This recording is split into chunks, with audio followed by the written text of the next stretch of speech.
mai'ah diarani empu ngaremban.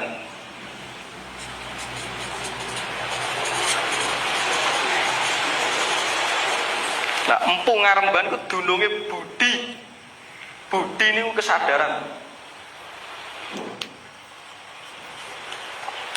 Budi.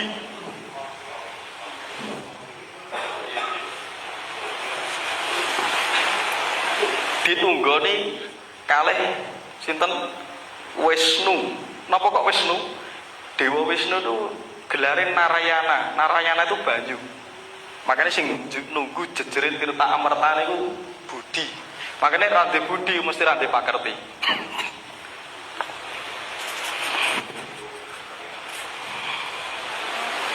Terus Supyah Empu Kumara Sidi.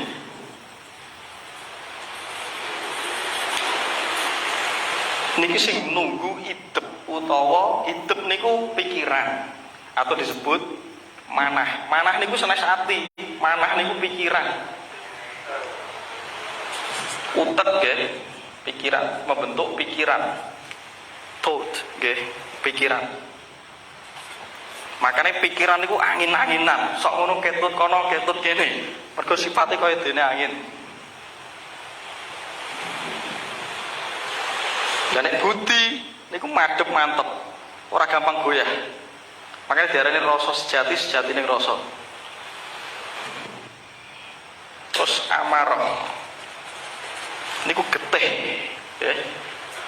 Diarani empu geni wekya. Empu geni wekya. Niku sing nunggu ahangkara atau emosi, perasaan. Sing sok ngono iso panas, iso mangkel ati itu emosi atau perasaan. Makanya nek emosi ini gak stabil getih mesti munggah. Akhirnya darah tinggi.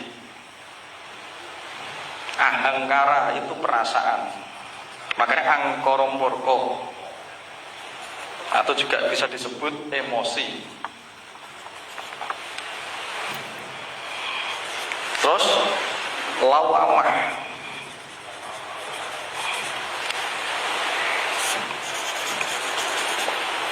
Empu madaran. Madaran itu weteng yang membentuk dinamakan cita, daya ingat.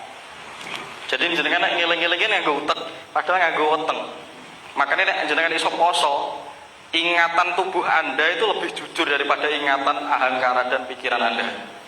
Makanya kalau sajang waskita itu dunungnya tidak di dalam pikiran, tapi di dalam bahasa tubuh, bahasanya udel, pusel. Karena mlebune memori jagat gede itu lewat udel sing diserap karo saripatine Komojawa Komorate Bapak Biung jenengan. Jadi sing elingne sampean ki panganan. Makanya ora percaya jenengan mangan, aku kok enak ya mangan iki.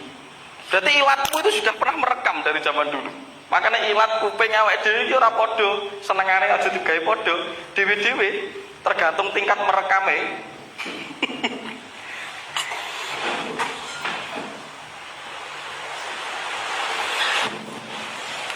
Dibalang bahe.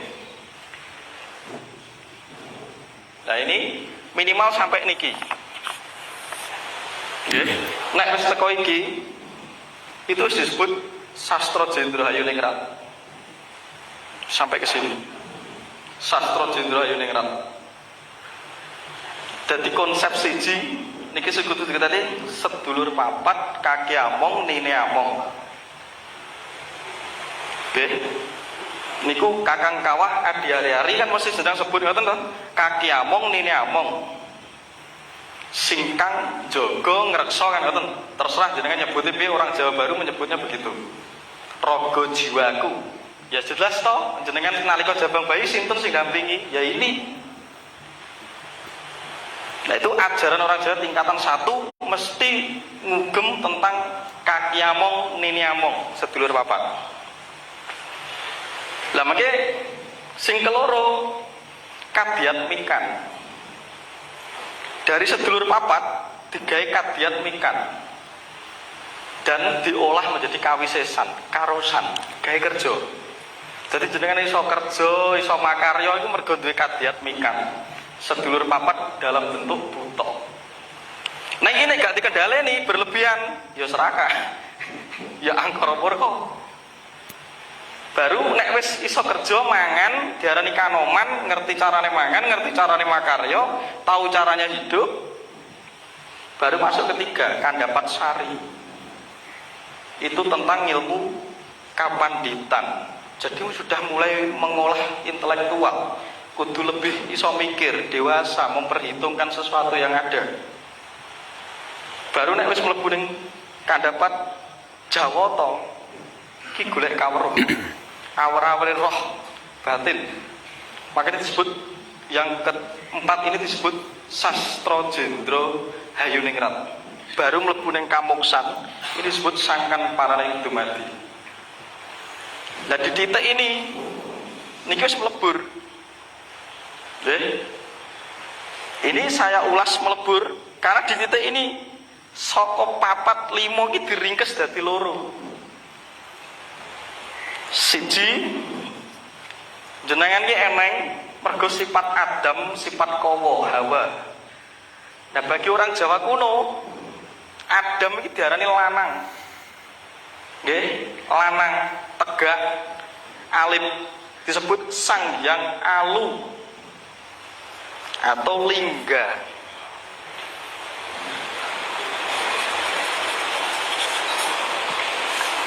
Terus Sang Hyang Alumpang, wedok, makanya merulumah. Nek wedok melumah, nek lanang murep.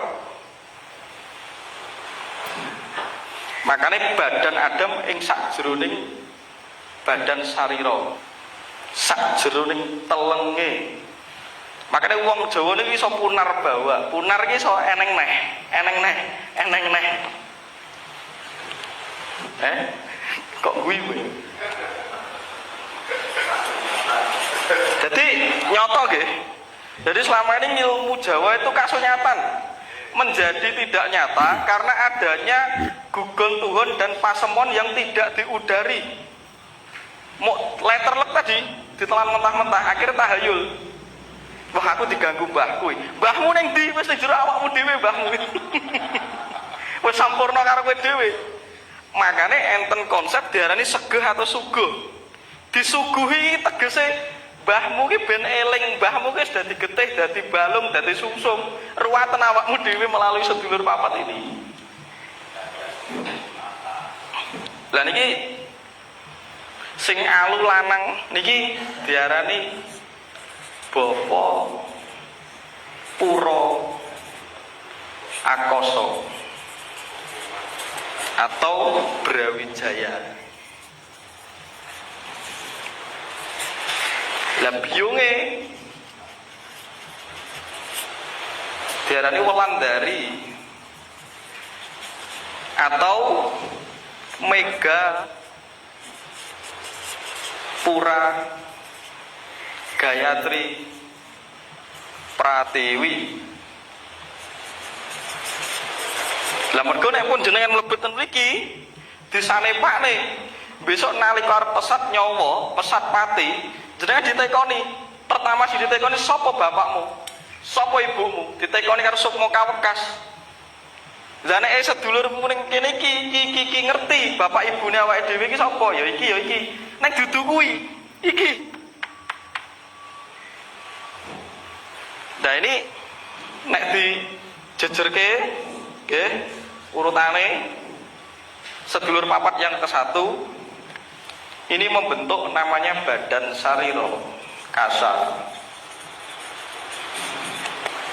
Keloro kandapat buta itu membentuk sula sarira. Ini langsung tak bahasa Jawa kawi ya. Jadi bahasa Jawa kuno ben ngerti ilmu Jawa itu runtut, bisa diilmiahkan. Disebut sula sarira, nggih. Sing ketelu disebut sukma sarira.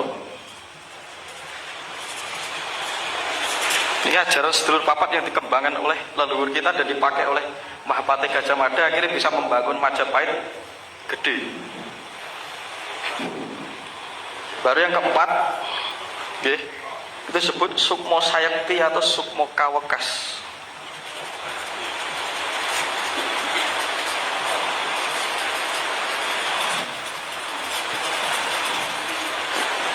Nek di dalam Islam disebut nurmo kamat. Nanti saya ulas dari perspektif Islam.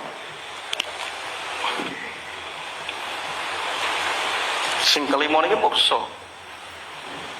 Dan itu ora kena diarani sukmo, neng diarani atmo. Atmo purba wisesa.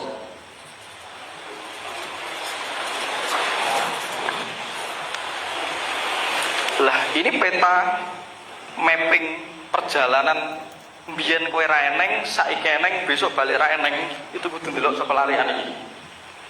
Nggih. Lah ini konsep ini siji saka badan sarira. Iki nalika lair nyatane didampingi kakang kawah diarani getih puser. Neng jabang bayi urung ngerti kiblat, urung ngerti arah.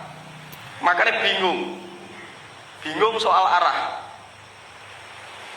Tapi seiring perkembangan berpikir dan merasa, dia sudah mulai mengerti soal arah. Akhirnya mlebu ning kene didadekne pon, wage, kliwon dienggo manteng arah. Ngertine njaba. Mergo ahangkara karo pikiran iki ngertine makarya, mangan, naluri bertahan hidup, berevolusi. Iki goleki ning njaba. Akhirnya kepontal-pontal. Nek wis balik, ret saka lor kidul etan kulon paing lagi dienggo petungan to golek sandang pangan to, makanya diarani pekenan atau pasaran. Dina pitu pekenan gangsal. Lah pitu itu dijukuk saka kekuatan langit sapitu atau disebut bahasane Sang Hyang Manik Pitu. Makanya Sang Hyang Raditya, Sang Hyang Soma, Sang Hyang Sukra kan begitu. Sang Hyang Buddha dan selanjutnya digandengke karo konsep pekenan. Lah dina pitu itu lahirnya jagat gede, limo nih lahirnya jagat cilik. Nanti ku dapuk. Ini dapuk. Lah nanti nek wis iki ngerasuh ngerti sari. Makanya nek wis ngerti njaba kocape desendriya 10 indra naluri untuk bertahan hidup, mangan dan makarya diringkes mlebu naluri golek dalan bali. Makanya kelatih megeng napas atau hambekan. Ternyata kiblatnya ning jero awake dhewe. Menungso ki kenggonan tengah, makanya diarani tiang atau cagak. Neng malah golek ning jaba. Bingung. Mergo lor kidul tan kulon ki ra eneng. Sejatine kuwi mung arah, ora eneng memang aku ngalor gak temu-temu. Mergo sejatine ning jero ya kiblatmu itu ya dirimu sendiri itu. Makanya nun sewu dalam martabat 7 dikarani ingsun anyekseni kabatoya ing sajroning badan ingsun dhewe. Itu Sunan Kalijaga mengembangkan itu. Maka Ka'bah itu ning jero kono. Makanya kubusnya papat, Hajar Aswad di tengah. Iso uga itu konsep dari sini.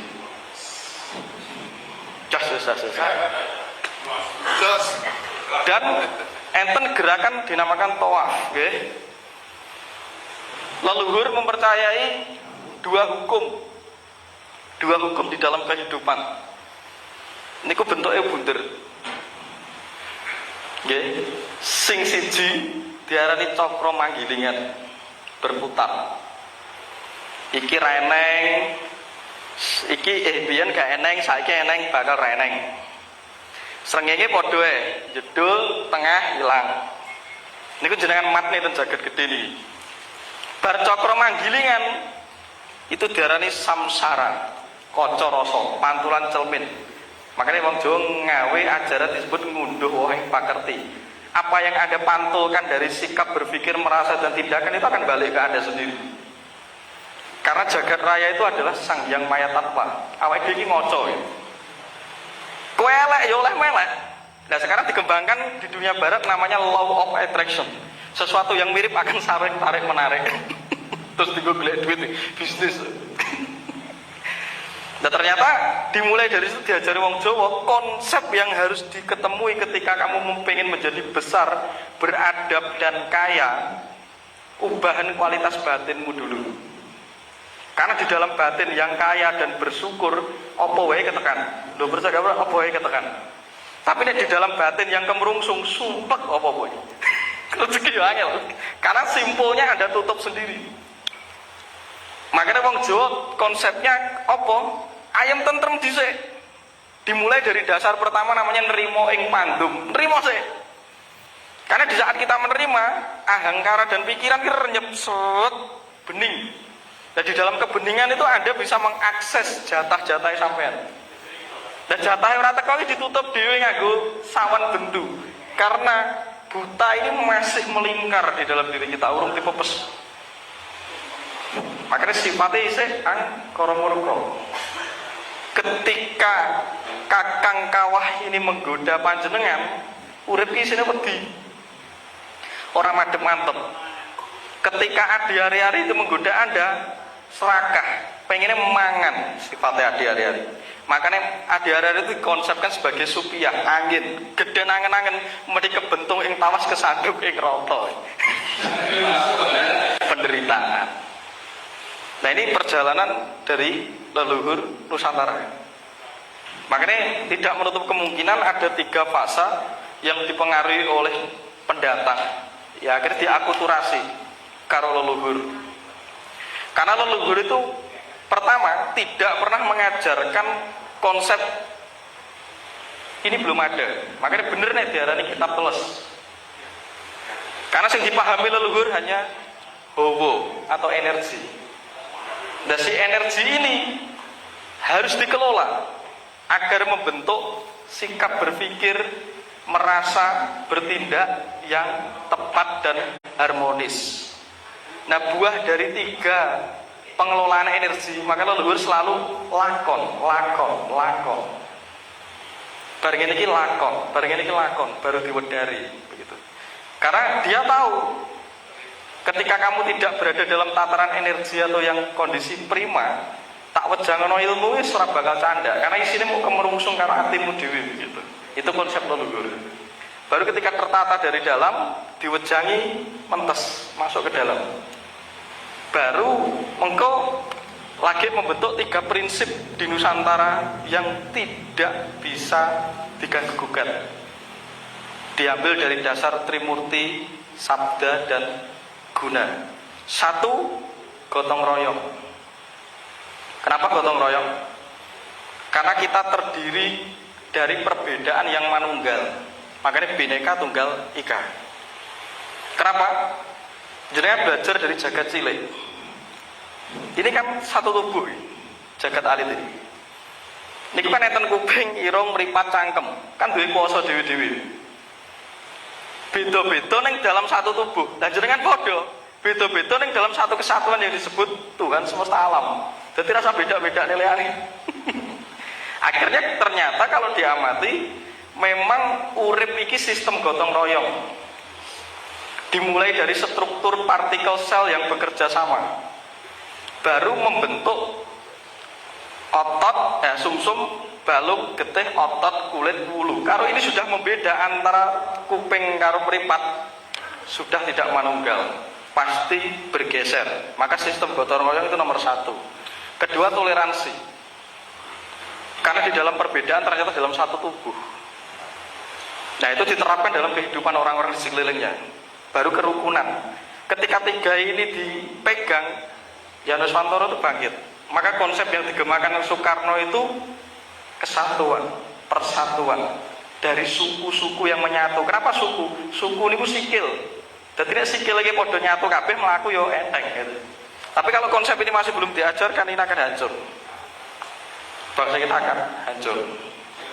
Ini mungkin ringkes dari ajaran diskusi kita. Baru dikembangkan di era Jawa Baru nggih. Hasilnya Jawa Baru itu ada 5 fatsal juga. Benjenengan juga ngerti.